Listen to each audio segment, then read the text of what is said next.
তোমার প্ল্যান কি? হুম মানে কি? ও বললাম এই কারণে যে তুমি কি বলতে চাইছো সেটা বলো। আচ্ছা, মুখের সামনে এরকম পত্রিকা ধরে রাখলে তুমি বুঝতে পারবে আমি কি বলতে চাচ্ছি? আর রাতের বেলায় কেউ পত্রিকা পড়ে? শোনো, আমাদের এই শহরে সবাই এত ব্যস্ত যে তারা সকালবেলার খবর বাসি হতে দেয় না, সকালবেলায় পড়ে। আর আমি একজন ব্যাকডেটেড মানুষ, তাই আমি সকালবেলার খবর পুরনো করে রাতের বেলা পড়ি। ঠিক আছে, তুমি কি বলতে চাও বলো। আমরা হজে যাব না? হজে যাওয়ার প্ল্যান কি তোমার? হ্যাঁ, অবশ্যই যাচ্ছি, অবশ্যই যাবো। তো কিভাবে যাব? তার জন্য কোনো প্রিপারেশন লাগবে না? আমি তো আমার আব্বাকে দেখেছি, হজে যাওয়ার আগে কত প্রিপারেশন, কত সময় লাগে। তুমি প্রতিদিন অফিসে যাচ্ছ আসছো, আর তো কিছু করছো না। ও, এই কথা।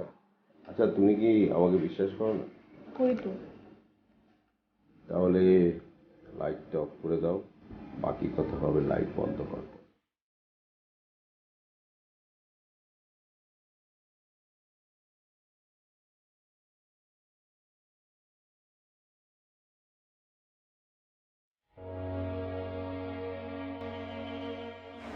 বাবা, আমি অফিসে গেলাম। আর অফিসে ছুটি নিয়েছিস? হ্যাঁ। কতদিনে? না, এখনো নেইনি, দুদিন পর নেবো। তা তো আরো দেরি হয়ে যাবে বাবা। তুই কোন এজেন্সির সঙ্গে কথা বলেছিস? এজেন্সি সম্পর্কে সম্পূর্ণ খবর নিয়েছিস তো? হ্যাঁ বাবা, ও খবর নেওয়া হয়ে গেছে, আর তুমি একদম চিন্তা করবে না, এবার আমার হজ কবুল হবে। সময় যে চলে যাচ্ছে বাবা। একদম এ নিয়ে টেনশন করো না বাবা, আল্লাহ আমাকে যখন যেখানে রাখবেন ঠিক সময় মতো সেখানে গিয়ে হাজির হবে। আলহামদুলিল্লাহ। অফিসে যাই। হ্যাঁ, বুঝলাম। ঠিক আছে, অফিসে যা।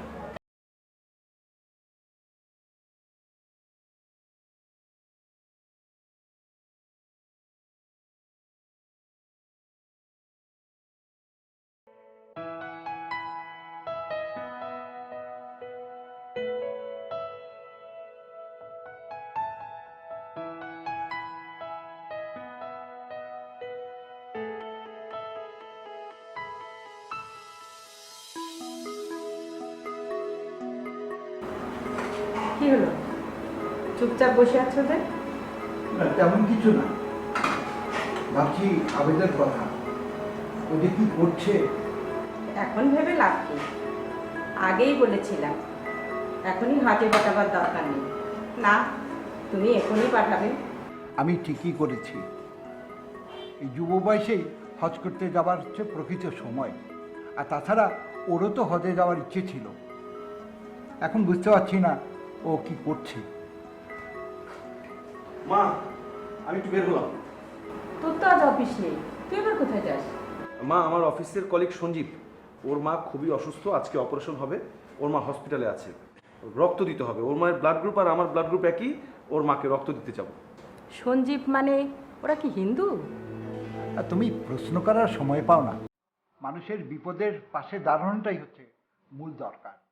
আর তাছাড়া কার কি ধর্ম এটা তো পরেও বিচার বিশ্লেষণ করা যাবে। বাবা, বাবু তুই যা বাবা। হ্যাঁ বাবা, আমি আসি। হ্যাঁ,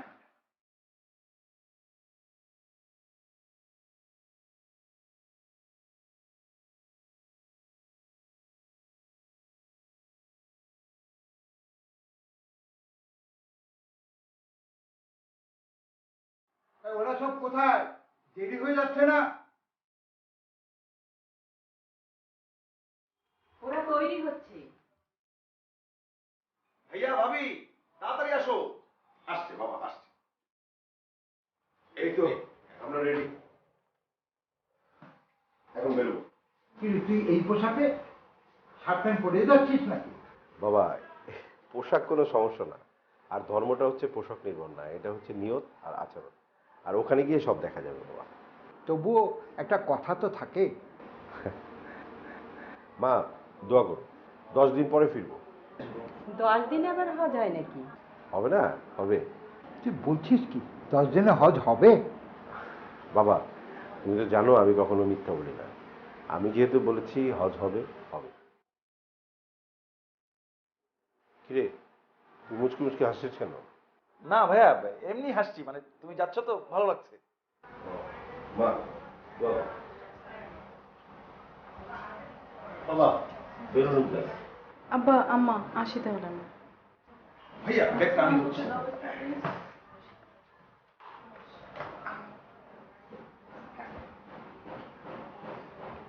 আমি একটু এগিয়ে দিয়ে আসি। হ্যাঁ,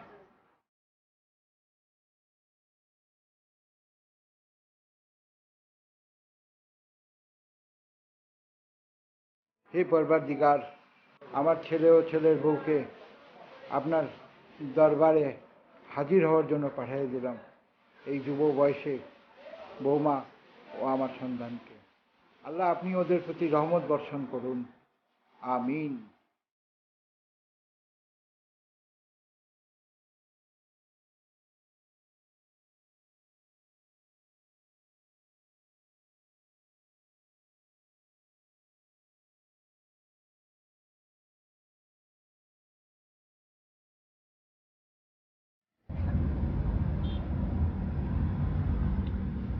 এই আমাদের না এয়ারপোর্ট যাওয়ার কথা, কোথায় যাচ্ছি আমরা? আমরা যাচ্ছি আল্লাহর দরবারে হাজির হতে। উফ, প্লিজ তুমি হেয়ালি রাখো, ফ্লাইট মিস হবে তো। আচ্ছা, তোমার কিউরিয়াসিটিটা আপাতত বন্ধ করবে। ওখানে গিয়ে শুধু বলবে, আল্লাহ আমি তোমার দরবারে হাজির। জানি না আমি। দেবে সাহেব, সব ঠিকঠাক মতো উঠেছে? জি স্যার। আপনি না থাকলে কোনো মতেই কাজটা করা সম্ভব হতো না। আপনাকে অসংখ্য ধন্যবাদ। কি যে বলেন স্যার, এটা তো আমার কর্তব্য।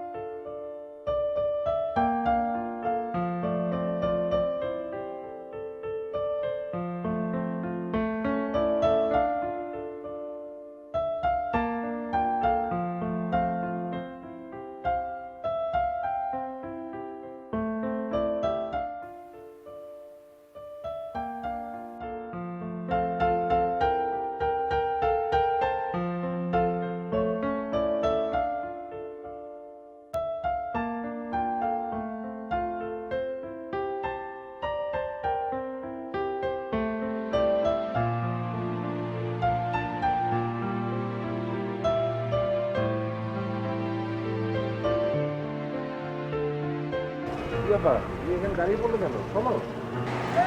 চলো মানে ট্রাকে উঠবো নাকি? আরে বাবা, ট্রাকে করেই তো যাবো। আশ্চর্য, তোমার কি মাথা খারাপ হয়ে গেছে? আমরা বাসায় বলে আসছি যে হজে যাচ্ছি। আসলে বলো তো আমরা কোথায় যাচ্ছি, ট্রাকে কেন উঠবো? মানুষ যেভাবে আগে কখনো যায়নি সেভাবে কি আমরা যেতে পারবো না? অনেক আগেকার দিনে মানুষরা পায়ে হেঁটে হজে যেত। এসব কথা বাদ দাও তো, তুমি আমার উপর ভরসা রাখো। আচ্ছা, এসো না।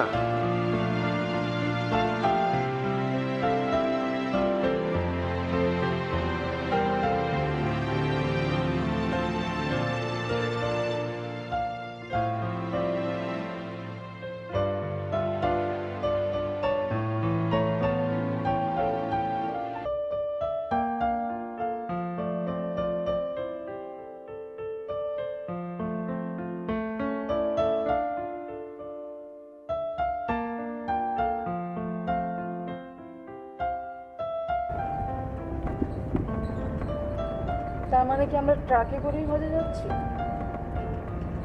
হ্যাঁ, আর একটু তোমার কষ্ট হতে পারে। আল্লাহর পথে যেতে হলে একটু তো কষ্ট করতে হবে। আমরা আসলে হজে যাচ্ছি না, কারণ ট্রাকে করে কেউ হজে যায় না। তুমি মিথ্যে কথা বলছো, তুমি সবাইকে ঠকাচ্ছ। না, আমি মিথ্যে বলি না। আমি কাউকে ঠকাচ্ছি না। আমি আসলে যাচ্ছি রংপুর। শোনো, তোমায় তো কথা বলি। এবার যারা হজে যাচ্ছে, যাদের যাদের হজ কবুল হবে, তাদের মধ্যে আমরাও। শুধু ওখানে গিয়ে বলবে আপনার। রংপুর? রংপুর মানে? আর সেখানে গিয়ে আমি লাভবাহিক কেন বলবো? সেখানে গেলেই বুঝতে পারবে। আর লাভবাহিক শব্দের অর্থ হচ্ছে আল্লাহ আমি হাজির। তুমি সেখানে যাবে, যাওয়ার পরে বলবে আল্লাহ তুমি আমাকে ডেকেছো, আমি তোমার দরবারে হাজির হয়েছি।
আসসালামু আলাইকুম আবিদ সাহেব।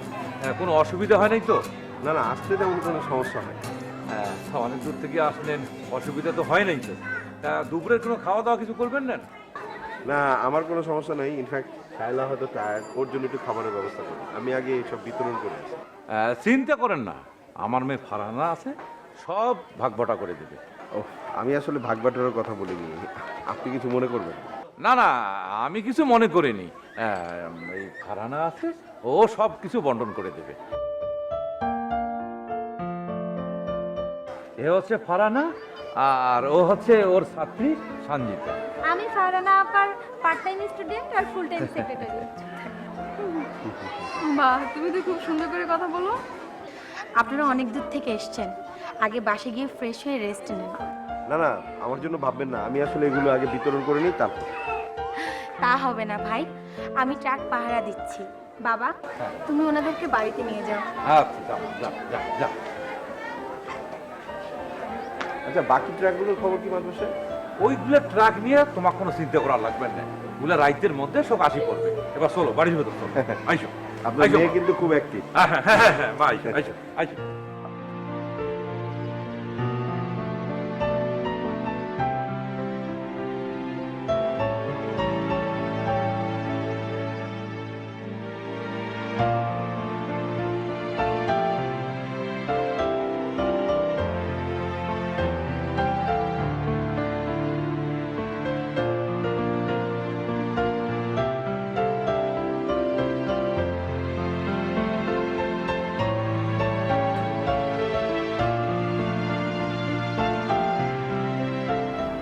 এতক্ষণে বুঝলাম কেন তুমি এখানে আসছো। বোঝার জন্য ধন্যবাদ। তুমি আসলে মানসিক হয়েছে। আরে না না, কি বলছো? আমি মানুষ, শুধুই মানুষ। কি ব্যাপার? তুমি এভাবে তাকিয়ে কি দেখছো? তোমাকে যত দেখছি আমি তো জানো, আমি যে কাজটা করলাম এটা একটা ব্যবসা। আমি ব্যবসায়ী ছেলে তো, তাই ধরতে পারো এটা আমি ধার দিলাম। ধারের ব্যবসা? এই দুর্ভিক্ষের দেশে কাকে ধার দিচ্ছ তুমি? আমি মহান আল্লাহ তাআলাকে ধার দিচ্ছি। তওবা তওবা তওবা, কি বলছো তুমি এসব?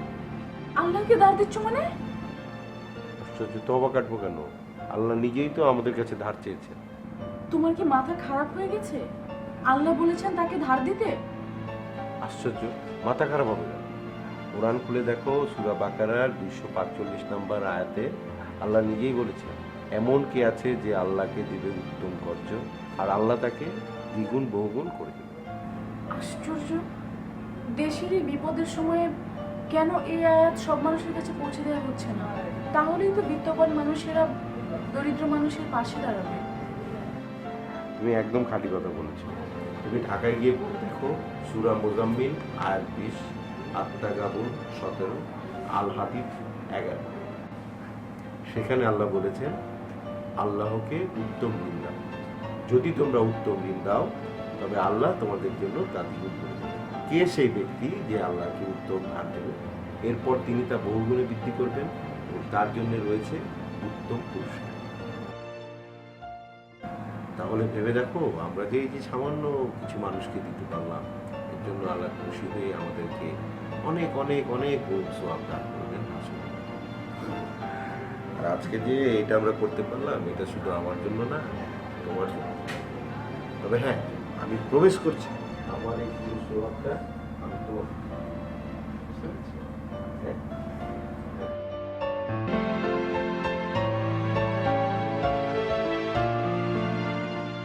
মাদবর সাহেব, মেহমানদের থাকার কি ব্যবস্থা করলেন? হ্যাঁ, তা তুমি জানো না, এই সব ফারহানাই জানো। সবই যদি ফারহানা জানায়, তাহলে আপনি মাতবর হইলেন কেমনে? আপনি আসলে নামের মাতবর, কাজের মাতবর হইতেছে আপনার মেয়ে। হ্যাঁ, কি কোনের মুন্সি? মোর বেটি এই দেশের প্রথম মাতবর। ঠিকই কইছেন মুন্সি। আবিদ বাবাজি দেখি খুবই ভালো লাগিল, বুঝছেন? এই যে মঙ্গার সময় আসিয়ে আমার মানুষগুলো এই যে এত সাহায্য করতেছে, মুখ দেখি খুব ভালো লাগতেছে। শোনেন, একটা ঘটনা বলি। কয়েক বন্ধু মিলে হজে যাচ্ছিল, পথে একজন অসুস্থ বুড়িকে দেখতে পান।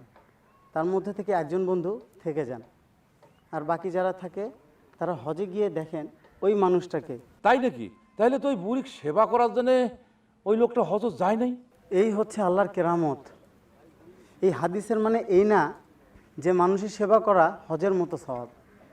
এর মানে হচ্ছে এই যে মানুষের সেবা করা সওয়াব। না খাওয়া মানুষের মুখে ভাত তুলে দেওয়া বহুত সওয়াবের কাজ। হয় হয় ইমাম সাহেব, এই কথাগুলো যদি আমার এই গ্রামের মানুষগুলো বুঝিল হয়, তাহলে আমার দেশে কত ভালো না হইল হয়। জানেন মাতবর, সূরা মাউন আয়াত 5, 6, 7 আল্লাপাক কি বলেছেন? কি কইছে? আল্লাপাক বলেছেন, সেই নামাজি দুর্ভোগ যারা লোক দেখানো নামাজ পড়ে আর নিত্য ব্যবহার্য জিনিসপত্র দিয়ে মানুষের সেবা করে না। হয় হয় মুন্সি, তোরা ঠিকই কইছেন।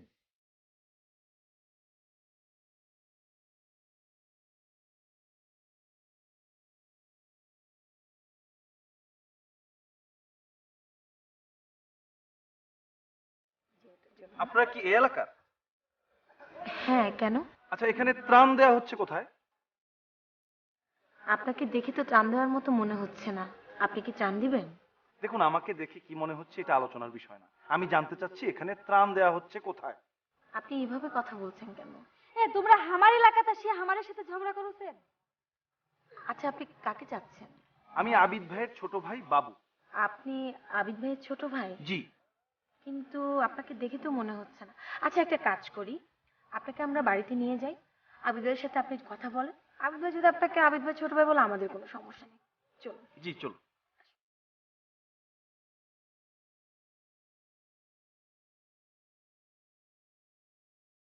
ও আল্লাহ পাক যদি চায় কালকে আমি অন্য গ্রামে দিতে চাই। আচ্ছা মাধব সাহেব, ভালো কথা, ওই যে আমি যে একবেলা খাবারের কথা বলেছিলাম যে সবাইকে একবেলা খাওয়া দিতে, সেটা কি করবো? আরে ওগুলো নিয়ে তোরা চিন্তা করেন না। মোর বেটি ফারজানা কাল সকালে আন্না বান্না করিয়ে একটা ওই গ্রামতে ধরে যাইবে। আপনারা ছিলেন বলেই খুব সহজে আমি কাজটা করতে পারবো। কি যে কন বাবাজি তোরা, আমরা গুলো কি করবো? সব তো করলেন তোরাই। আর তাছাড়া এতগুলো মানুষের খাবার তোমরা তুলে দিলেন, আর কার সাধ্য আসলে কম তো তোমরা? মাধব সাহেব, এটা কিন্তু ঠিক বললেন না, সব উনার ইশারা। আসলে আল্লাহ পাক যদি না চাইতো তাহলে তো আমি এদের পাশে দাঁড়াতে পারতাম না। উনি আমাকে এদের পাশে দাঁড়ানোর তৌফিক দিয়েছে, উনি নির্দেশ দিয়েছে, তাই হয়তো আমি ওদের পাশে দাঁড়ালাম। আবিদ ভাইয়া, আপনার কাছে একজন লোক এসছে। বাবু, তুই এখানে? জি ভাইয়া, চলে আসলাম। আপনি ওনাকে চেনেন? আরে কি বলো, চিনবো না কেন? ও তো আমার আপন ছোট ভাই। আসসালামু আলাইকুম। ওয়ালাইকুম আসসালাম। কিরে, তুই এখানে কিভাবে?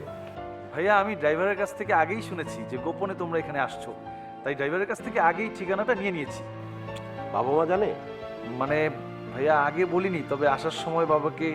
ও আচ্ছা, বাবা কি আমার উপর রাগ করেছিলেন? প্রথমে বাবা একটু রাগ করেছিল, তারপর বলল আবিদ আমার ছেলে, আবিদকে আমি চিনি, আবিদ যা করবে ভালো কাজ করবে, আবিদকে নিয়ে আমার গর্ব হবে। মা পারা না, বাবাজি ভেতর নিয়ে যায়, একটু খাওয়া দাওয়া আরাম করে দাও, নিয়ে যাও। আচ্ছা। না না, ঠিক আছে, আমি রংপুর শহর থেকে খেয়ে রেস্ট নিয়ে তারপর এসেছি। আরে বাবাজি যাও তো, যাও যাও। তুই ব্যাগটা নিয়ে যা, ব্যাগটা দে। ভাইয়া, ওই যেখানে ত্রাণ দেওয়া হচ্ছে আমি একটু ওদের সাথে যাই। হ্যাঁ যা, ওদেরকে একটু হেল্প কর, যা। আচ্ছা। আসো। মাধব সাহেব, তাহলে আমি একটু ফ্রেশ হয়ে হ্যাঁ আমি রওনা দিই। হ্যাঁ, ঠিক আছে? আচ্ছা আচ্ছা আচ্ছা আচ্ছা।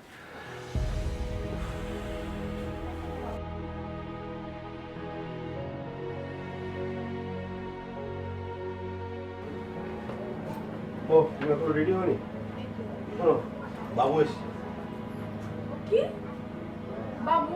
হ্যাঁ, ওই পাগলটা ড্রাইভারের কাছ থেকে খবর নিয়ে এখানে চলে এসেছে। কি বলো, কোথায়? কোথায় আবার? মাঠে। শোনো, মাঠে সবাই আমাদের জন্য অপেক্ষা করছে, চলো। আচ্ছা, আমি কি যাবো এখন? শোনো, তোমাকে একটা কথা, তুমি যদি ওখানে নিজে দাঁড়িয়ে থেকে ওই বিপদগ্রস্ত মানুষদের পাশে গিয়ে দাঁড়াও, তাহলে তাদের মুখে যে পরিমাণ হাসি ফুটে উঠবে, সেই হাসি যদি তুমি দেখো, মানে এটা বোঝানো যাবে না যে সে কি আনন্দ, এটা মানে ব্যাখ্যা করে বোঝানো যাবে না। যখন একটা মানুষের মুখ ফুটে হাসে এবং তুমি যখন কাছে থেকে সেটা দেখবে, সেটার মতো আনন্দ এই পৃথিবীতে কিছু নেই। যে সেই হাসিটা দেখেছে সেই শুধুমাত্র বলবে।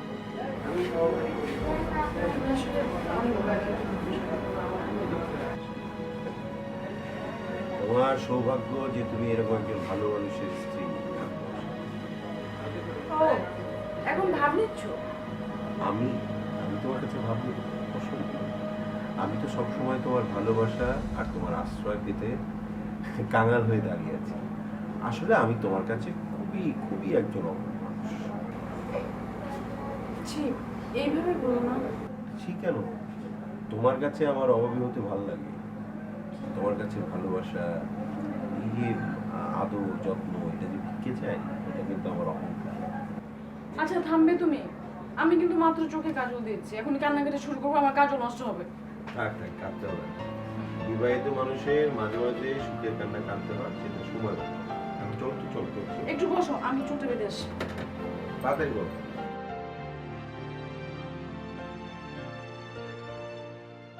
ওদের মুখগুলো দেখেছো? ওদের মুখে কি আনন্দ! আসলে মানুষের জীবনে এরকম পাওয়াটা খুব দুষ্কর। আমরা সৌভাগ্যবান যে আমরা এরকম একটা মুহূর্ত নিজের চোখে দেখতে পেলাম। তবে আমার দুঃখ কি জানো, আমাদের দেশের এত বিত্তশালী মানুষ কিন্তু তারা কখনো এদের পাশে দাঁড়ায় না। এরা যদি দাঁড়াতো তাহলে আরো অনেক কিছু হতো। সেটাই। আর তুমি এর চাইতে বেশি আর কি করতে পারো বলো? আমাদের সামর্থ্য তো প্রয়োজনের তুলনায় অনেক কম। হ্যাঁ, তা ঠিক বলেছো। কিন্তু কিছু মানুষ যে সাহায্য করেন তা না, কিন্তু সাহায্য এসছে। দেখবে একদিন মানুষ জেগে উঠবে, আর মানুষ জেগে উঠলে মানুষ জাতির সুদিন অবশ্যই আসবে। আজকে একটা গ্রেট মিস হয়ে গেল। মানে তুমি যে যে সবার সাথে থাকলে, বাচ্চা টাচ্চাদের সাথে একটা ছবি তুললে ভালো হতো। আরে না না, ছবি তুলবো কেন? আমরা ত্রাণ দিব, কিন্তু কোনো ছবি তুলবো না। ছবি তোলা তো এক ধরনের আত্মপ্রচার, আমি এটা চাই না। আল্লাহ পাক বলেছেন মানুষকে সাহায্য করতে হয় গোপনে, এক হাতের দান যাতে আরেক হাত না টের পায়। তুমি একদম খাঁটি কথা বলেছো, আসলেই তাই। তবে হ্যাঁ, আমার মনে মনে একটা ইচ্ছে আছে জানো, সেটা হচ্ছে যে আমার বাসায় এত খাবার অথচ মানব সন্তান না খেয়ে থাকবে, সেটা আমার জীবন দশা আমি হতে দেবো না। ঠিকই বলেছো, নিশ্চয়ই হবে। সব মানুষই একদিন জেগে উঠবে। ওই যে দেখো একটা পাখি, তুমি এদেরকে কখনো না খেয়ে মরতে দেখেছো? না, দেখিনি তো। তাহলে দেখো মানুষও কখনো না খেয়ে মরবে না। ঠিক বলেছ, তোমার কথা যেন ঠিক। চলো এগোই।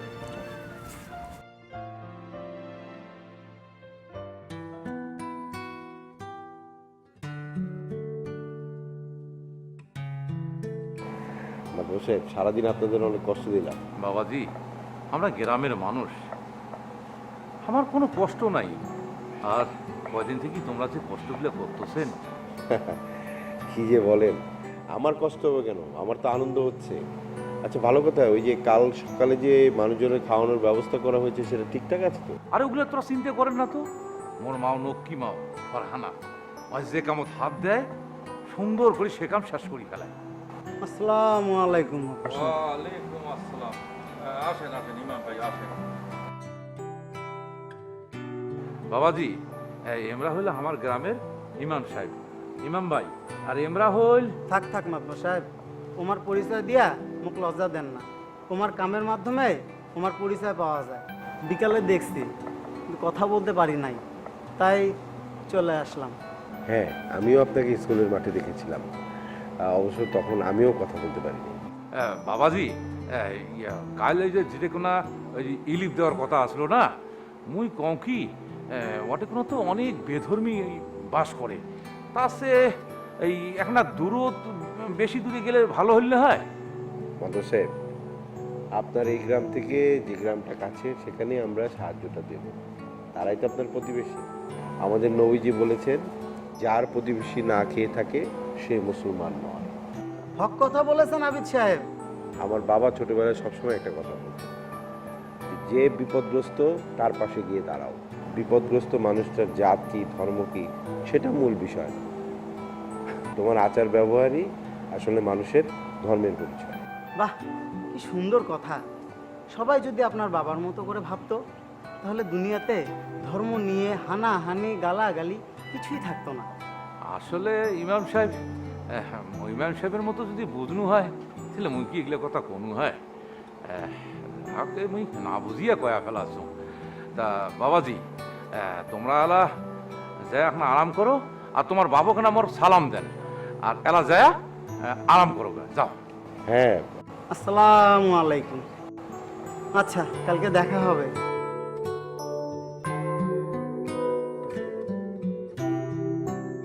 এক অরূপের অজস্র রূপ বড্ড লাগায় গন্ডগোল, সবার চোখে একই রঙের চশমা, তাও কেউ পায় না টের। সবাই একই রঙের দেখি, একই মুখ একই রঙের, দুই চশমা মিললে মধুর, আসসালামু আলাইকুম সুপ্রভাত, না মিললে দুঃশালাকে মাশালাকে সূত্রপাত। আসল সত্য কোথায় থাকে কে জানে, তার হয় কি রূপ, বিশ্বাসেরই সত্য সবাই, হয়তো খুশি নয় বিরূপ। মাতাল ভাবে সে ঠিক আছে, দুনিয়াটা খাচ্ছে টাল, বিশ্বাসেরই সত্য খেয়ে আমরা সবাই পার মাতাল। বাহ, বিশ্বাসেরই সত্য খেয়ে আমরা সবাই পার মাতাল। মজার কবিতা তো, খুবই ভালো লাগলো। লুকিয়ে লুকিয়ে মানুষের কথা শোনা হচ্ছে, লুকিয়ে কথা শোনা কিন্তু একদমই ভালো না। কথা তো শুনি নাই, শুনলাম কবিতা, মজার কবিতা কিন্তু। আচ্ছা, এটা কার লেখা? মজার কিন্তু সত্য কবিতা, ফতে মোল্লার লেখা। ফতে মোল্লা? ধ্যাৎ, এটা কোনো নাম হলো? ওটা ওনার ছদ্মনাম, আসল নাম কি জানি না। আমার ধারণা ছিল আপনি শুধু বাড়ির কাজ আর লোকজনের যত্ন নিতেই জানেন। এখন দেখছি আপনার শিল্পবোধ প্রবল। আপনি একটু বাড়িয়ে বলছেন না? একদম বাড়িয়ে বলছি না, আমি সত্যি খুব অবাক হয়েছি। কেন, গ্রামের লোকজনের কি কবিতা পড়তে নেই? তা থাকবে না কেন? তাহলে? আমার ধারণা ছিল এইসব বই এদিকে পাওয়া যায় না। আপনার ধারণাটাই সত্যি। এই বইটি আমি ঢাকা থেকে নিয়ে এসেছি। আপনি ঢাকায় গিয়েছেন? কেন যাব না, আমি তো ঢাকায় পড়াশোনা করেছি। বলেন কি? মাস্টার্স পরীক্ষার সময় আমার মা মারা যান। পরীক্ষা শেষে ভাবছিলাম কি করব। তারপর বাবা তো গ্রাম ছেড়ে যাবে না, আমিও ভাবলাম বাবাকে ছেড়ে থাকা আমার পক্ষে সম্ভব না, তাই গ্রামে চলে আসলাম, স্কুল খুললাম, আর বাকিটা তো দেখতেই পাচ্ছেন। রিয়েলি অ্যাপ্রিশিয়েটেবল। বাবার জন্য এমন স্যাক্রিফাইস কেউ করে না। আমি কারোর জন্য কিছু করিনি। বুঝলাম না ব্যাপারটা। আমি নিজের জন্য এসেছি। নিজের জন্য? নিজের জন্য নয়তো কি, বাবাকে ছেড়ে থাকা আমার পক্ষেও সম্ভব ছিল না, আর তার থেকে বড় হচ্ছে আমার স্বপ্ন, গ্রামের মানুষকে শিক্ষিত করে তোলার স্বপ্ন, গ্রামের নারীকে শিক্ষিত করে তোলার স্বপ্ন। তাই গ্রামের সব মানুষকে নিয়ে আমি এই ছোট স্কুলটা গড়ে তুলি। নিজের জন্য করলেন কোথায়? স্কুল তো সবার জন্য, তাই না? তা হয়তো, কিন্তু আমি নিজের জন্য করেছি, নিজের মনের শান্তির জন্য করেছি। গ্রামে না কোনো স্কুল ছিল না, গ্রামের বাচ্চারা পড়ার ইচ্ছা থাকা সত্ত্বেও পড়তে পারত না। ওদের কষ্ট দেখলে না আমার নিজের কষ্ট হতো, ভাবলাম আমি কেন কষ্ট পাবো। তাই আমি গ্রামের সব মানুষের সহযোগিতায় এই স্কুলটি গড়ে তুলেছি। আপা, চাচা আপনাদের খাইতে ডাকছে। বাবাকে গিয়ে বল আমি আসছি। আসতেছি না, আমার সাথেই যাইতে হবে। চল। চলো।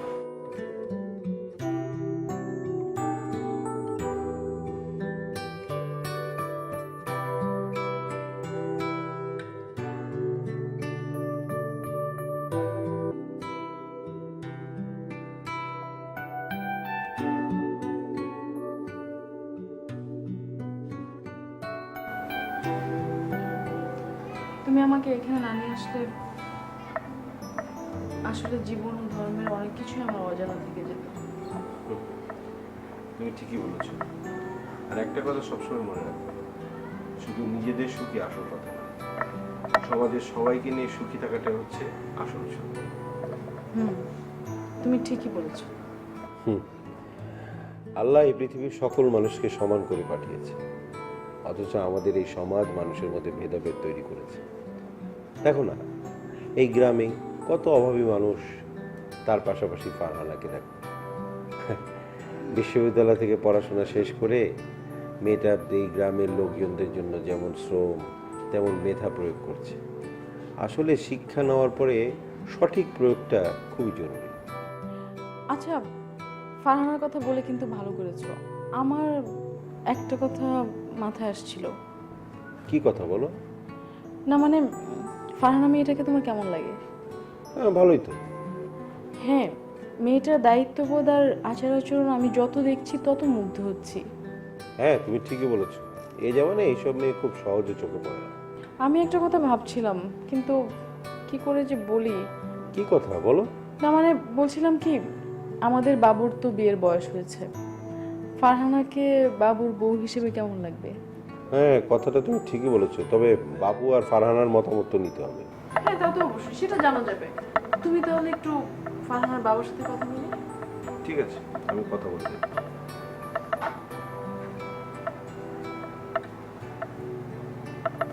মাদ্রাসায় আমাদের তো মোটামুটি সব কাজ গুছিয়ে আনলাম, তো কালকের ব্যাপারটা তো রেডি না? হ্যাঁ বাবাজি, সব ঠিকঠাক আছে। আচ্ছা, আপনি যদি কিছু মনে না করেন, আপনাকে একটা কথা বলতে। ছি ছি, আরে আমি আর কি মনে করি বাবাজি, কোন তোরা কয়া ফেলান। না, ওই শায়লা আর আমার মানে আপনার মেয়ে ফারহানাকে খুব পছন্দ, মানে ভালো লাগে আর কি। তো মানে আমাদের ছোট ভাই বাবু, সেও তো বিয়ে শাদী করে নাই, তাই ভাবছিলাম যে ফারহানা এবং বাবুর যদি বিয়েটা মানে প্রস্তাব দিই যে ওদের বিয়ের ব্যাপারে, তাহলে আপনি কিভাবে নেবেন আর কি। মানে আমি চাচ্ছিলাম যে ওদের দুজনের যদি দুজনকে ভালো লাগে, তাহলে মানে আমাদের বাড়ির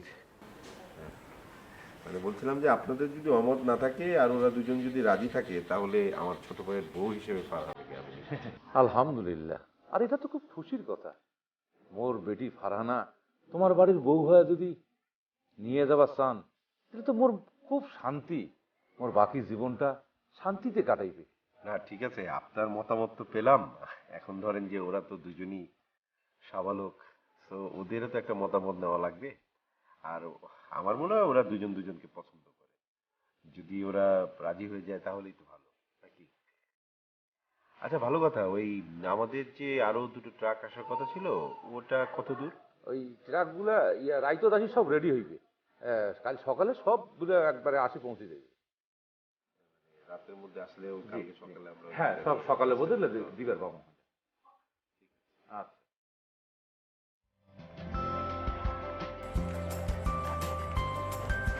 বাবু ভাই, এই বাবু ভাই, কি একটা খবর আছে। কি খবর? জানেন, আবিদ ভাই আর হচ্ছে মাতবর চাচা আপনার আর আপার বিয়ে ঠিক করতেছে। আমার খুব খুশি লাগতেছে। আচ্ছা, ঠিক আছে, তুমি যাও, তুমি বাসায় যাও, পরে কথা বলবো। খবরটা আপনাকে দিতে আসলাম। আচ্ছা, ঠিক আছে, ঠিক আছে, তুমি যাও, বাসায় যাও।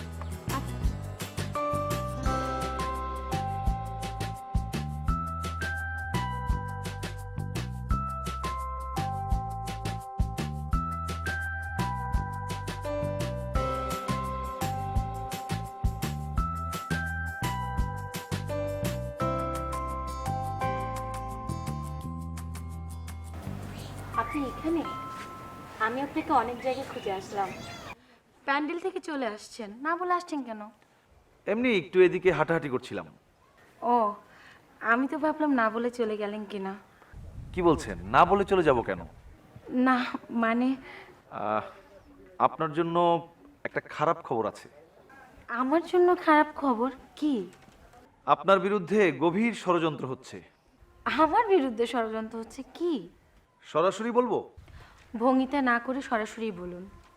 আবিদ ভাই আর মাতবর চাচা আমাদের বিয়ের ব্যাপারে কথা বলছে, আমাদের বিয়ে দিয়ে দেওয়ার ষড়যন্ত্র হচ্ছে।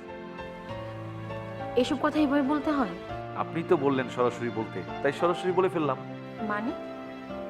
মাতবর চাচার আবিদ ভাই আমাদের বিষয়টা নিয়ে যেটা ভাবছেন, সেটা একেবারে খারাপ কিছু ভাবছেন না। তবে বিষয়টা যেহেতু আমাদের দুজনের, তাই অপরপক্ষের মতামতটা যদি আমি জানতে পারতাম, তাহলে ভবিষ্যৎ কল্পনা করতে সুবিধা হতো। অপরপক্ষের মত নেই। আচ্ছা, আমি যাই, আমার দেরি হয়ে যাচ্ছে।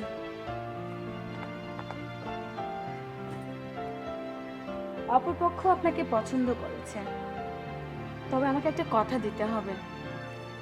আপনি যদি তার স্বপ্নের স্কুলটা না ছেড়ে যেতে বলেন, তার স্কুলের জন্য সহযোগিতা করেন, তাহলে আমি বিষয়টা ভেবে দেখব। যদি আপনাকে নিয়ে স্বপ্ন দেখার অধিকার পাই, তাহলে আপনার স্কুল নিয়েও আমি স্বপ্ন দেখব।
আল্লাহ, তোমার দরবারে আমরা হাজির।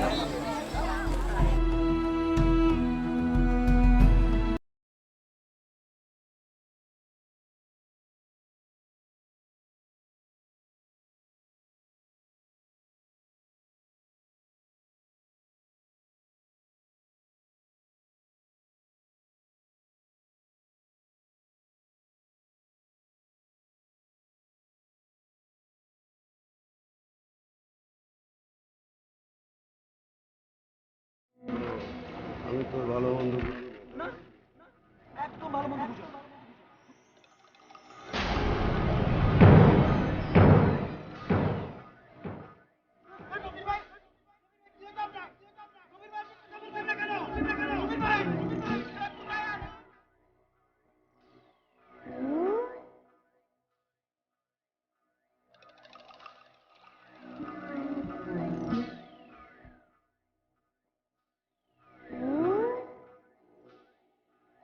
তোমার বাবা তোমার জন্য রেখেছে একটা বাড়ি, আর আমার জন্য তুমি কি রেখেছো? কি রেখেছো?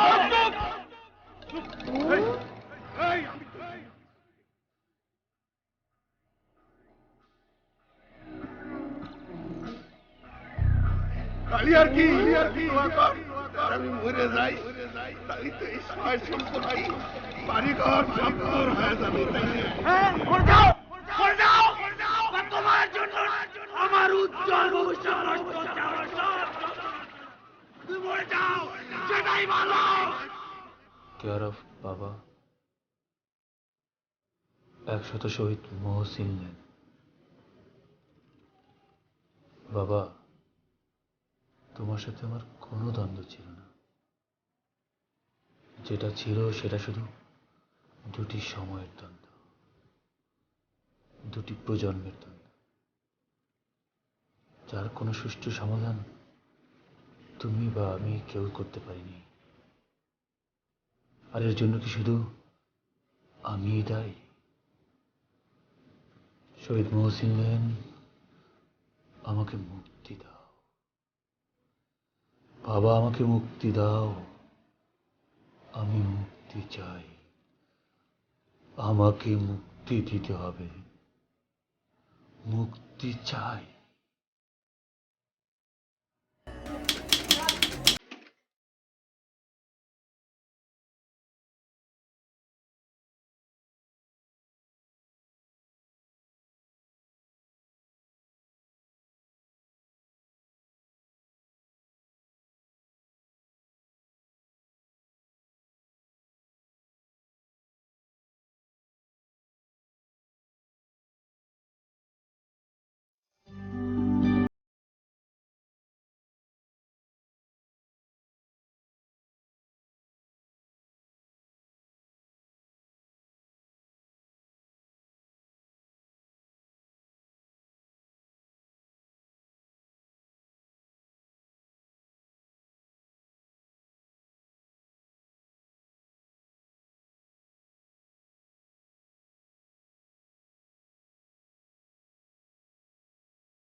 যমুনা মিশনে কাজ করবি? আমাকে বলেন কেন রনক ভাই, কাকারে বলতে পারেন না? তাহলে তো হয়েছে, বাবার শুনবে আমার কথা না? দেখ বাদ দে, বাবা কোথায়? আসেনি তো এখনো দোকানে। এখন আসেনি মানে? না, সে সকালবেলা বেরিয়েছে। সকালে বেরিয়েছে? ও তালি পরে মনে হয় কোনো আর্জেন্ট কলে গেছে। আর্জেন্ট কথা?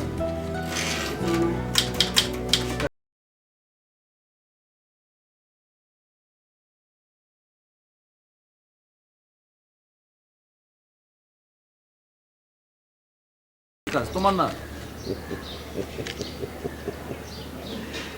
শহীদ মহসিন সিটি কর্পোরেশনের বাপ না, আমার বাপ। 71-এ সিটি কর্পোরেশন এতিম হয়নি, আমি এতিম হয়েছি। যাকে কোথাও যাচ্ছিস? হ্যাঁ বাবা। তুমি কোথায় গিয়েছিলে? না, আমি যাচ্ছিলাম মানে দোকানের দিকেই যাচ্ছিলাম। ওই যে মুসলিম অ্যাডভোকেট বাড়ি নিয়ে গিয়ে যে কটা ফাইল ধরিয়ে দিল, বললো টাইপ করতে হবে।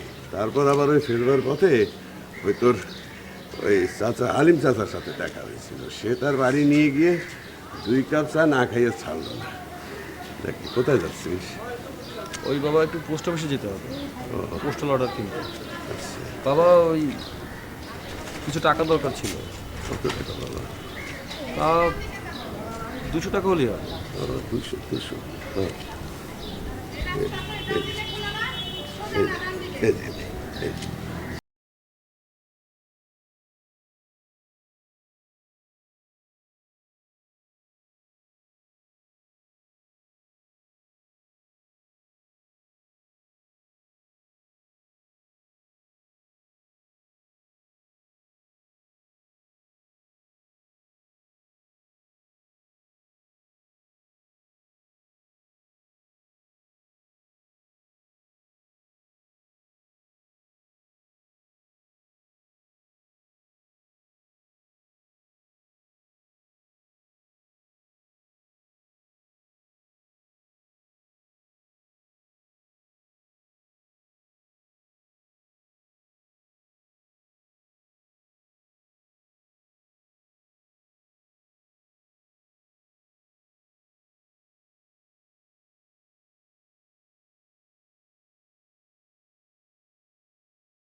তুমি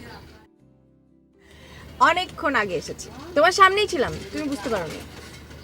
সামনেই ছিলে? অবশ্য আমি তোমাকে দোষ দিব না, কারণ আমি তোমাকে ডাকিনি। কেন ডাকুনি?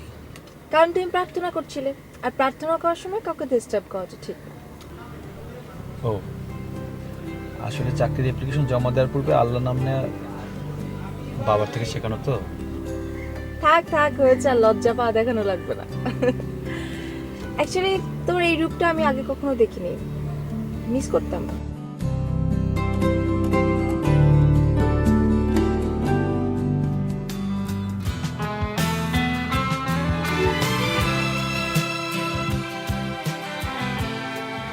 বন্ধু, অত আরামের কিছু নাই। হাফিজ মিয়ার নথিগুলান ধরো। সে তো সন্ধ্যায় আসবেন। সন্ধ্যা নিব, টাইপ করা লাগবে না?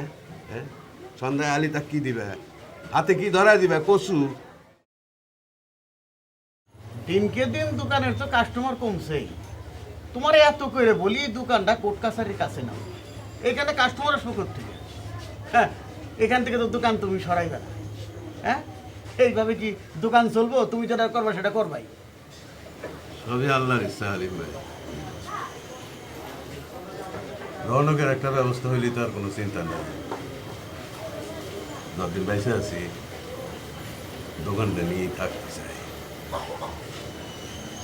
যাই হোক, বাবার হাতে দোকান তো। রঞ্জু, হালিম ভাই জন্য চা নিয়ে। শুধু তোমার বাবার হাতের দোকান, এই দোকানটাই এই লেনের একটা ইতিহাস। এই দোকান এই লেনের কথা। 71-এ তোমার মামা এসে যখন তোমাকে তোমার মাকে নিয়ে উপার চলে গেল, তখন আমি 15-16 বছরের যুবক। মহসিন কাকা তখন ঢাকার গেরিলাদের সাথে 71 কাজ করতেছিল। মাঝে মধ্যে আমিও কাকার সাথে যেতাম। তাহলে এই দোকানটা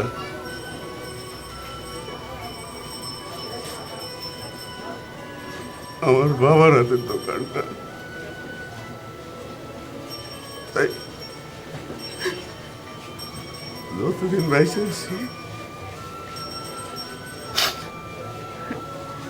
এই দোকান নিয়ে থাকবো।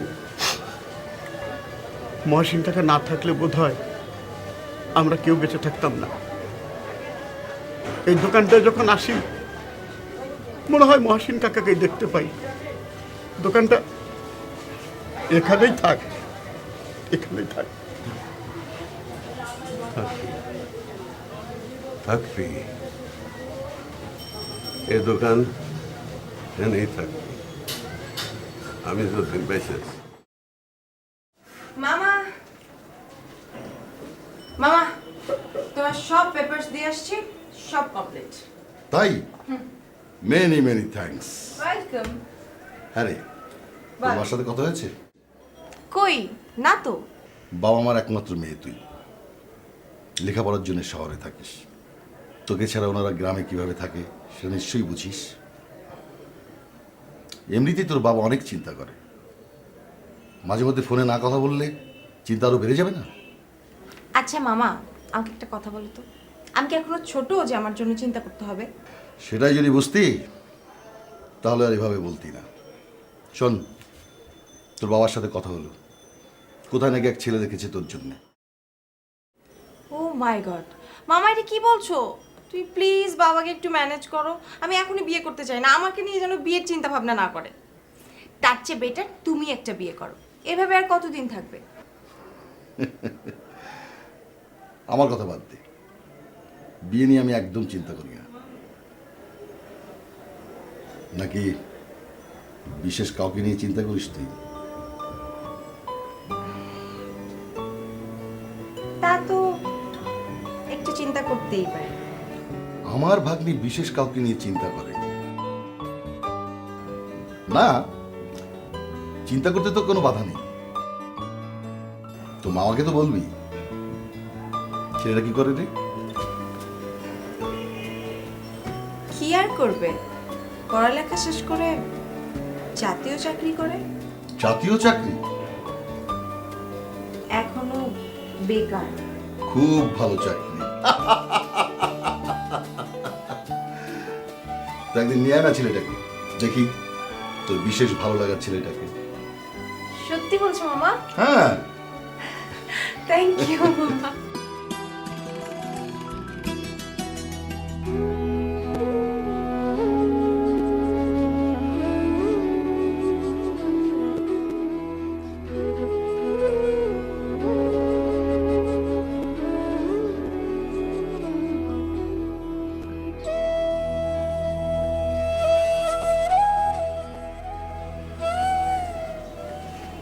আসসালামু আলাইকুম মনির ভাই। ওয়ালাইকুম আসসালাম। কোনে বেড়াচ্ছ হালিম ভাই? যাচ্ছিলাম তো দোকানের দিক, তো বেলা হয়ে গেল তো দোকান খোলনি। আরে খুলেছে খুলেছে, রঞ্জু খুলেছে, বাজার করার দরকার ছিল তাই বাজারে গেছিলাম। যাও তুমি দোকানে যাও। না তা না হয় যাচ্ছি। তা মনির ভাই একটা কথা বলি, বয়সটা তো আর কম হইল না, আর ছেলেও তো বড় হয়েছে। এই সমস্ত বাজার ঘাটের দায়িত্ব ছেলের কাছে দেওয়া যায় না। ছেলে বিলেক দিয়ে কোনোদিন আমি বাজার করাইনি, বুঝতেছ না? ছেলেটা এখন মেলা কষ্ট করে, সারাদিন ঘুরে বেড়ায়, দুইখান টিউশনি করে, আবার কোনে কোনে চাকরির জন্য ঘুরে। এত সকালে ছাওয়াটার ঘুম থেকে উঠাইতে ইচ্ছে করতে না। নবীর ভাই, ছেলেকে তো একদিন না একদিন এই সমস্ত কাজ করতে হবে। হ্যাঁ, মনের জোরে আর কত কাল চলবা? শরীরটা তখন বিশ্রাম চায় ভাই, বিশ্রাম চায়। আল্লাহ তো যতদিন রাখে ততদিন করে যাও। যাও তুমি যাও, রঞ্জু আছে দোকানে, যাও। আমি আসতেছি, আমি এই যে বাজারটা রেখে আসতেছি। আচ্ছা ঠিক আছে, আমি গেলাম তাহলে। আচ্ছা এসো এসো এসো, বসো। মামা ও রনক। আর বলতে হবে না, আমি বুঝতে পেরেছি। বলো কি খাবে তোমরা? আজকে কিছু খাবো না। সেটা কি করে হয়? আমার ভাগ্নির বিশেষ ব্যক্তি নিয়ে এসেছে, হয়? মামা মামা থাক, অর্ডার দেওয়া লাগবে না। ওর আজকে কাজ আছে, আমি জাস্ট 10 মিনিটের জন্য ওকে নিয়ে এসেছি। এই শর্তেই এসেছে। কি বলছিস তুই? নেক্সট টাইম মামা, নেক্সট টাইম ও আবার আসবে। তোমরা হলো তোমার চাকরি বাকরি কি অবস্থা? মামা জাস্ট ট্রাইং। গুড, চেষ্টা চালিয়ে যাও, হয়ে যাবে নিশ্চয়ই। তা কে কে আছে তোমার? আমার ফ্যামিলিতে আমরা দুজন, আমি আর আমার বাবা। তোমার মা? আমি ছোট থাকতেই তিনি মারা গিয়েছেন। Very sad. তো তোমার বাবা কি করে? আমার দাদা রেখে যাওয়া একটা টাইপের দোকান আছে, বাবা সেখানেই কাজ করে। তার মানে তোমার বাবা একজন রাইট টাইপিস্ট।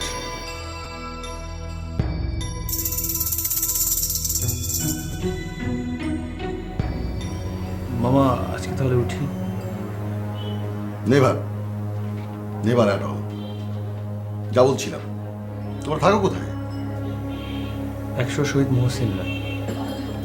ভাড়া বাসা নিশ্চয়ই? জি না, নিজেদের বাড়ি। আমার দাদা শহীদ মহসিন সাহেব বাড়িটি রেখে যান। ও আচ্ছা, শহীদ মহসিন ছিলেন তোমার দাদা? উনি তো 71-এ শহীদ হন। জি। ভেরি গুড, খুবই রিনাউন্ড ফ্যামিলি। তা তোমাদের বাড়িটা কত বিঘা জমির উপরে? বাবা বলেন প্রায় 6 কাঠা হবে। আচ্ছা ঠিক আছে, তুমি এক কাজ করো, এখানে তোমাদের বাড়ির ঠিকানা ডিটেল লিখে দাও, আমি তোমার বাবার সাথে কথা বলবো।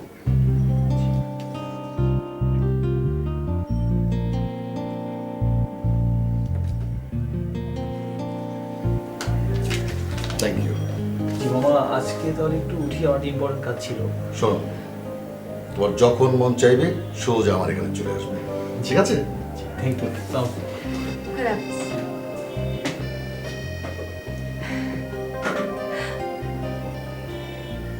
তোর সাথে আমার জরুরি কিছু কথা আছে।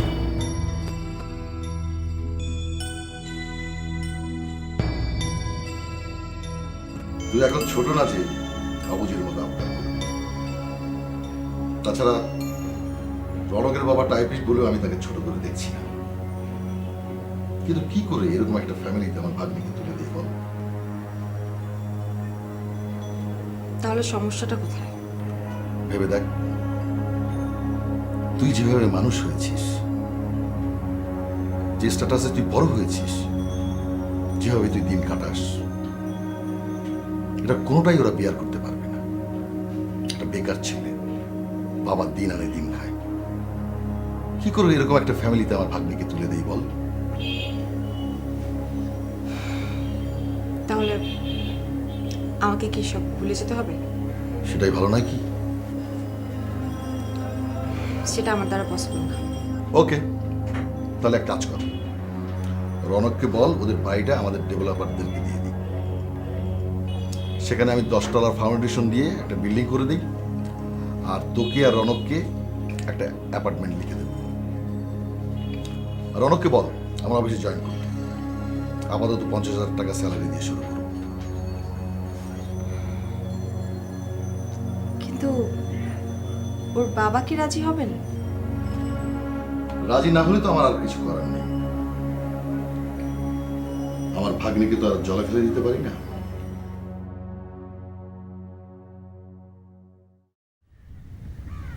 অসম্ভব, আমি এটা বাবাকে বলতে পারবো না, কারণ আমি জানি বাবা মরে গেলেও এটাতে রাজি হবেন না। তুমি আমার জন্যও পারবে না? দেখো পূর্ণা, তুমি সব কিছু জেনে শুনে আমাকে ভালোবেসেছিলে, আমি বুঝতে পারছি না হঠাৎ এই ধরনের প্রশ্ন কেন উঠছে। হ্যাঁ, আমি তোমাকে জেনে শুনেই ভালোবেসেছি, তুমি সব কিছু আমি মেনে নিয়েছি। তারপরে এই না যে মামা সব কিছু মেনে নেবে, তাই না? তো আমার কি করা আছে সেখানে? তুমি খামাখা মাথাটা গরম করছো, তুমি ব্যাপারটা বোঝারই চেষ্টা করছো না। তোমার যদি একটা ভালো চাকরি থাকতো আমি মামাকে বলতে পারতাম। আমার চাকরি নাই, তার মানে এটা না যে আমার কখনোই চাকরি হবে না। তার গ্যারান্টি কোথায়? আর তাছাড়া আমাদের ভালো কিন্তু আমাদেরকেই বুঝতে হবে, তাই না? এ নিয়ে তোমার সাথে পরে কথা হবে। কোথায় যাচ্ছ রনক?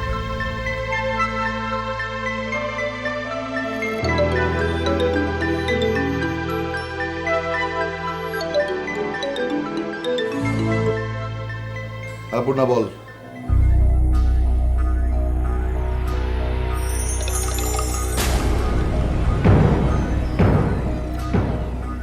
আমি জানতাম রনক এরকমটাই করবে। এইটার মধ্যে পড়ে গেল।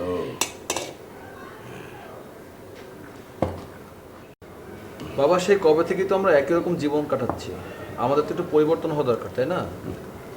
সেটা আমিও ভাবেছি, তোর চাকরিটা হয়ে গেলে কিছু কিছু জিনিস পরিবর্তন করে ফেলবো। তো বাবা কি কি পরিবর্তন করবে বলে ভাবলা? এই যে আমরা ভাত খাচ্ছি, ডাইনিং টেবিলটা এটাও পুরান হয়ে গেছে, সেটাও পাল্টানো লাগবে। আবার মনে করে যে বাইরের ঘরে সোফাটা আছে, সেটাও পরিবর্তন করা লাগবে। তাছাড়া একটা পালংও বানানো লাগবে। বাবা, সেটা নিয়ে পরে ভাবা যাবে, আমি ভাবছিলাম অন্য একটা বিষয়ের কথা। কিসের কথা? ভাবছি যে চাকরিটা হলে একটা হাউস লোন করবো, যদি এই বাড়িটাকে একটু ভেঙে চড়ে বিল্ডিং করা যায়।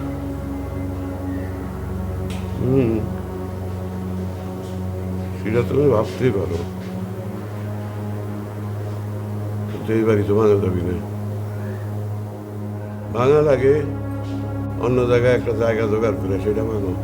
এটা আমার বাপের বাড়ি, এটা ভাঙা যাবে না। কিন্তু বাবা আমারও তো ইচ্ছে করে আমার বাবাকে নিয়ে একটা ভালো বাড়িতে থাকতে। আমার ইচ্ছা করে না, আমার ইচ্ছা করে বিল্ডিং এ না থেকে নিজের বাপের বাড়িতে থাকতে। এই বাড়িটাই যে আমার কাছে স্বর্গ।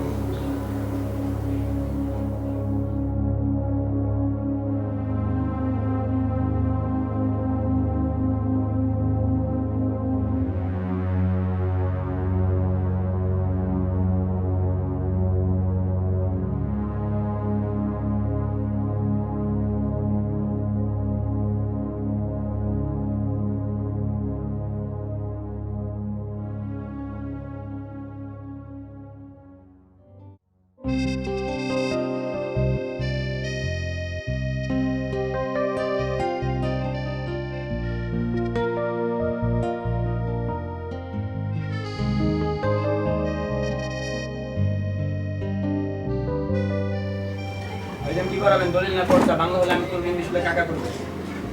কোনোটাই করাবো না, আমি শুধু নবী সাহেবকে বলছি। কাকা আপনার কাছে আসছে। বলেন।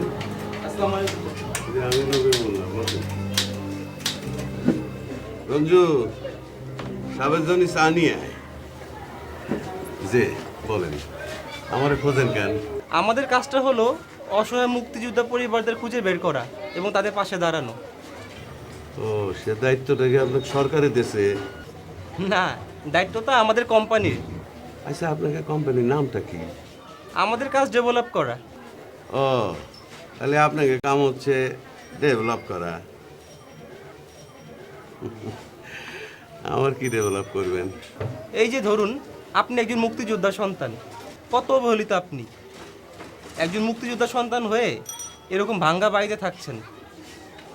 আমরা আপনাকে ডেভেলপ করে দিতে পারি। আপনার পুরাতন বাড়িটা ভেঙে 10 তলা ভবন নির্মাণ করব। আর এই যে এই বয়সে এই দোকানে কাজ করেন আপনি, আমরা আপনাকে টাকা দেব। এই দোকান ভেঙে বড় দোকান করে 10-15টা কম্পিউটার উঠাবেন, কাজ করবে 10-15 জন কর্মচারী। তাহলে তো ভালোই, আমি হবো এখানকার প্রধান সহকারী। সহকারী হবে কেন, তুমি হবে ম্যানেজার। আপনার টাকা হচ্ছে কিছু, তাহলে এবার আপনি আসতে পারেন। একটু বোঝার চেষ্টা করেন। আমি তোর চিকন বুঝি নি, আমি তোর চিকন বুঝি। যাবারা ঠান্ডা মাথা পাবেন। আমি কইছি তুই বাড়া, চল এখান থেকে।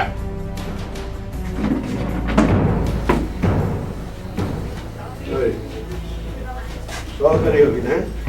হ্যাঁ, ম্যানেজার হবি? আয় উঠ, উঠ, চল এখান থেকে, বাড়া, চল।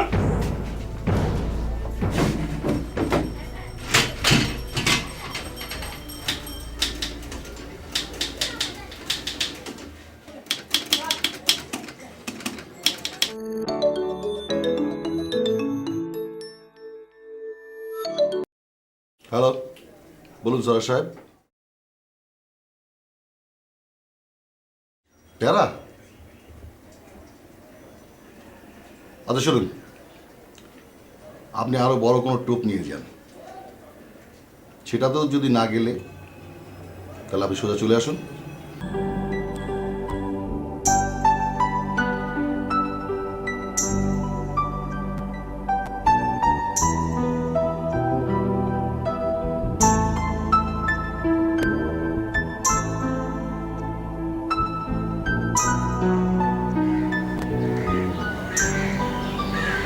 আজ না তোমার ইন্টারভিউ ছিল?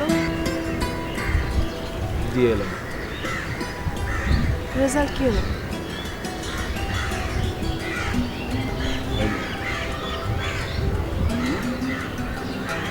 তুমি বলনি তুমি মুক্তিযুদ্ধ ফ্যামিলির ছেলে? বলেছি আমার দাদার নাম শহীদ মোহসেন। উনি কি বললেন? সম্মান জানালো।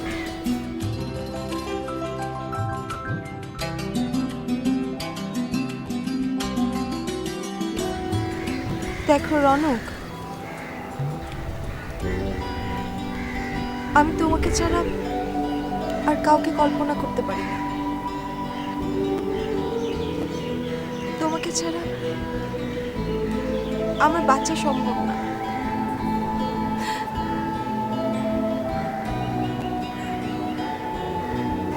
আর তুমি?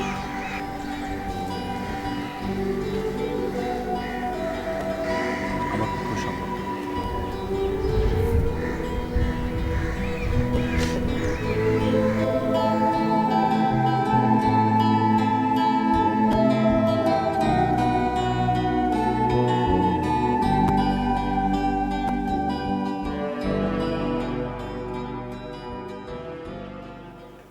এই নাও তোমার অ্যাপয়েন্টমেন্ট লেটার। আমি আগে থেকেই প্রিন্ট করে রেখেছিলাম। তুমি আজ থেকে জয়েন করবে। বাবার কথা চিন্তা করছো? আরে ছেলে ভালো মাথা থেকেও সব। আমি যা বলি সেই মতো কাজ করো, দেখবে সব ঠিক হয়ে যাবে। No tension young man.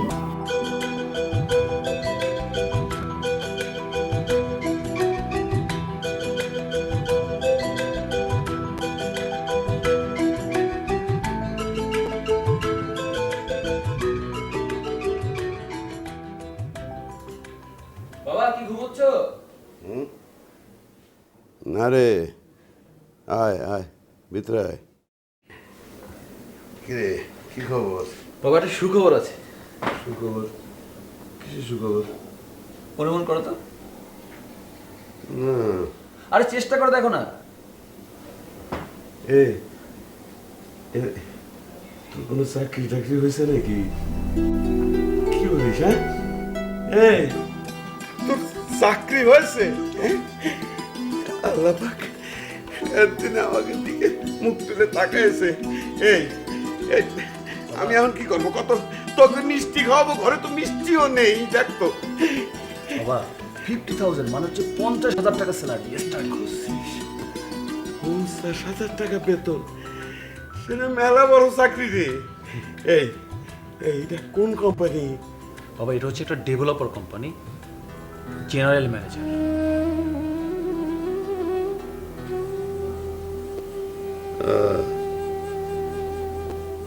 Developer company.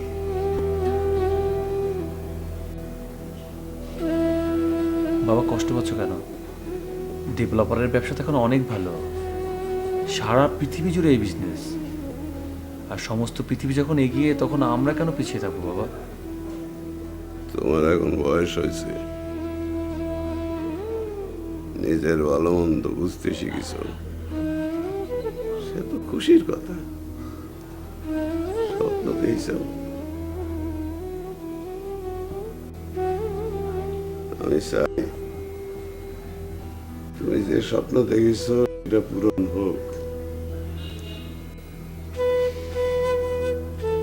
এই ভাঙা বাড়িতে বিল্ডিং উঠবি, ওটা উঠবারই তো পারে, কিন্তু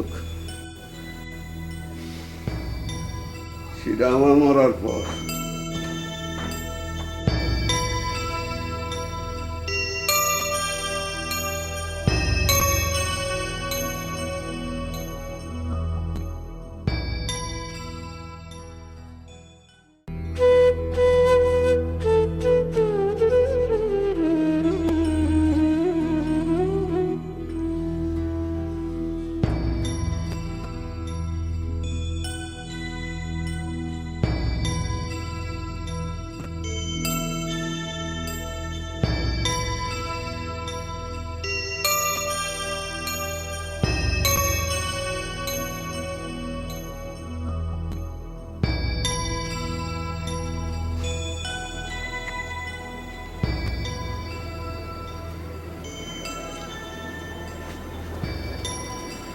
এইখানে তারা কি ভাবতেছ নবীন ভাই?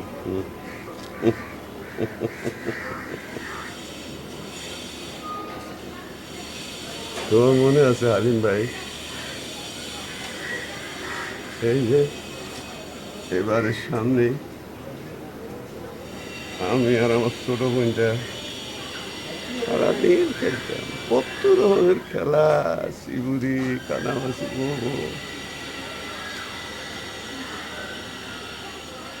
এই পথে আমার বাজান দোকানে যেত। আমরা দুটা ভাই বোন বাজানের গলা ধরে ধরে কইতাম, ও বাজান, দোকানটা আসার সময় আমাকে জন্য কি আনবে? বাজান কইতো লজেন। তারপর আমরা দুটা ভাই বোন সারাদিন বাজানের অবস্থায় বসে থাকতাম। মায়ে এসে মাঝে মাঝে দাবরানি দিত, এই দাবরানি খাইয়ে ওই যে বাড়ির পিছনটা যায় পড়ে থাকতাম। নবীর ভাই, আমিও তো একদিন তোমাদের সাথে সন্ধ্যা পর্যন্ত ফলাই আসছিলাম। আমার আব্বাজান সে কি খুঁজি, আর আমার মার সে কি কান্না। মহসিন কাকা যখন এসে ডাক দিল, লজেন্স লোভে তুমি আগে বাইরে আসলা, তারপর পিছনে পিছনে আমরা দুইজন বাইরে আসলাম। আমার আব্বাজান ওদিন খুব রাগারাগি করছিল, পরে মহসিন কাকাই তো আমার বাড়ি পৌঁছাই দিয়ে আসলো। সে কথা কি ভুলে যাওয়ার মতো? আরিন ভাই, এই যে বাড়িটা, এই বাড়িটা আমি আমার বাজান আমার মায়ের কথা শুনি, আমার বোনটা আমার লগে কথা কয়। এই যে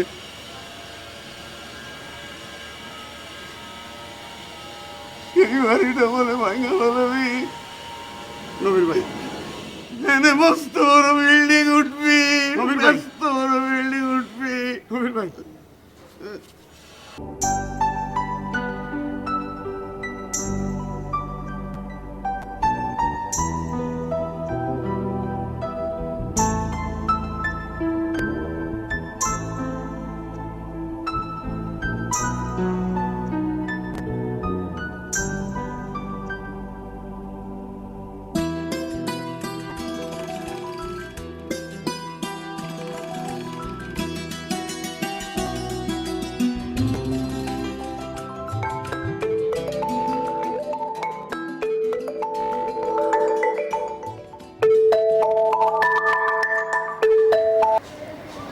হ্যালো, তোমার জন্য আমি আর কত ছোট হবো বলো তো?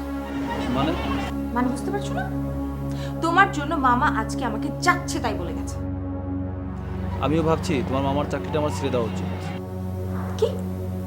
চাকরি ছেড়ে দেবে মানে? চাকরি ছেড়ে দিলে কি সব সমস্যার সমাধান হয়ে যাবে বলে মনে হচ্ছে তোমার? হ্যাঁ? আর তোমার বাবা স্বার্থপর আচরণ করলো, তার কারণে যে আমার জীবনটা নষ্ট হয়ে যাচ্ছে তার কোনো কারণ নেই নাকি? পূর্ণা, তুমি ভুলে যাচ্ছ তুমি আমার বাবাকে নিয়ে কথা বলছো। হ্যাঁ, আমি তো ভুলে গেছিলাম তোমার বাবাকে নিয়ে কথা বলছি। তোমার বাবাকে নিয়ে তো কিচ্ছু বলা যাবে না, তোমার বাবা তো একজন মহামানব। তুমি আমার ধৈর্যের সীমাটা কিন্তু ছাড়িয়ে যাচ্ছ। আমি আর কোনো কথা শুনতে চাই না। হ্যাঁ, কেন বলতে চাও না? তোমাকে তো শুনতে হবে। তোমার বাবা তোমার ভালো চায় না, তার ছেলের ভালো চায় না, ভালো ভবিষ্যৎ চায় না, সেই বাবার বেঁচে থাকার চেয়ে না থাকাই ভালো, তাই না? তুমি একটা স্বার্থপর, তোমার বাবাও একটা স্বার্থপর।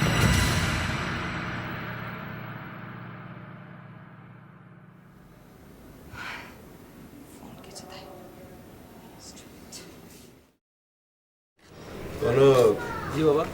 এত বছর দোকানদারি করতেছি, কই কোনোদিন তো তুই আমাকে বাড়ি নিয়ে যাসনি।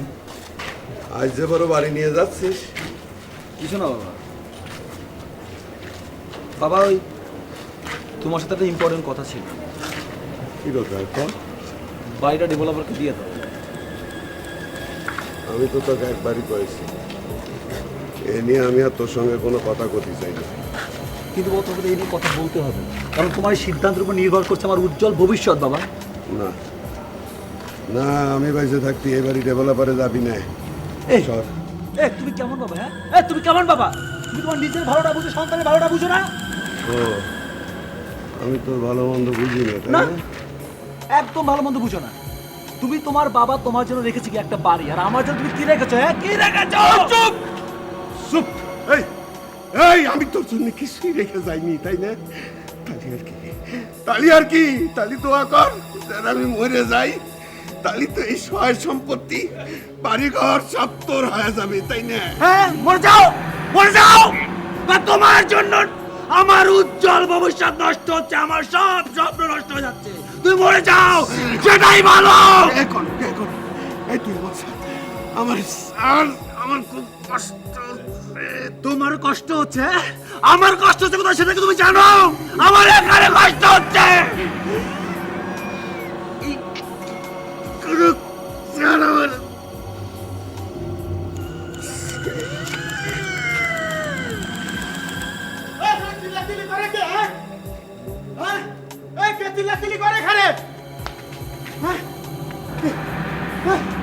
নবীর ভাই, কি হচ্ছে আপনার?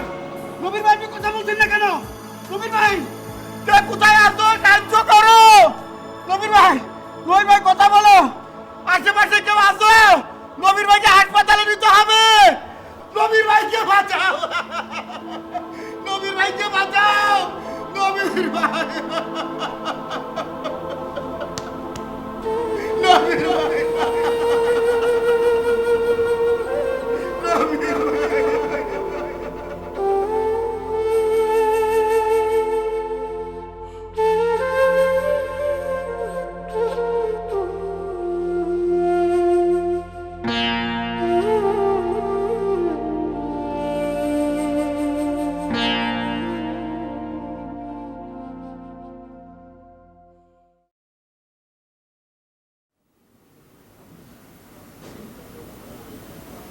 আমি আমার শেকড়ের কাছে ফিরে যেতে চাই।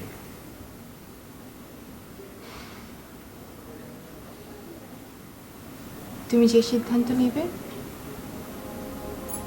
আমি তোমার পাশে থাকবো।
রনক ভাই, 5 বছর লাগলো এই দোকানটা খুলতে।